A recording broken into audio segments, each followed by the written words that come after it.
മാസപ്പടി കേസിൽ വീണയ്ക്ക് കുരുക്കായി CMRL മുൻ CFOയുടെ മൊഴി. എക്സാലോജിക്കുമായുള്ള പണമിടപാടുകൾ CMRL MDയുടെ നിർദ്ദേശപ്രകാരമായിരുന്നുവെന്നാണ് KS സുരേഷിന്റെ മൊഴി. റെയ്ഡിനിടെ ED രേഖപ്പെടുത്തിയ മൊഴികളുടെ വിശദാംശങ്ങൾ ജനം TVക്ക് ലഭിച്ചു.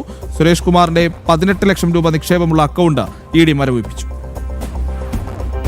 മാസപ്പടി ഇടപാട് കേസിൽ പിണറായി വിജയന്റെ മകൾ വീണയെ ചോദ്യം ചെയ്യാനായി ED സമൻസ് നൽകുന്ന കാര്യത്തിൽ ഇന്ന് തീരുമാനമുണ്ടാകും. കഴിഞ്ഞ ദിവസം നടത്തിയ പരിശോധനയിൽ നിർണായക തെളിവുകൾ EDക്ക് ലഭിച്ചു.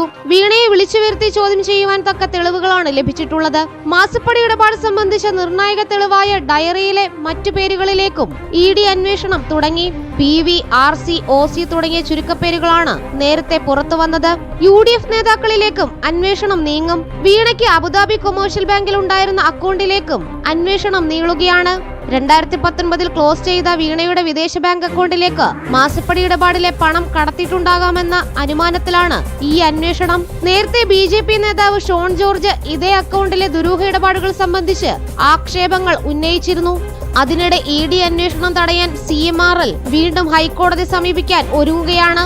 ED അന്വേഷണം തുടരാമെന്ന സിംഗിൾ ബെഞ്ച് വിധി സ്റ്റേ ചെയ്യണമെന്നാവശ്യപ്പെട്ടാകും CMRL ഡിവിഷൻ ബെഞ്ചിൽ അപ്പീൽ നൽകുക. ജനം, കൊച്ചി.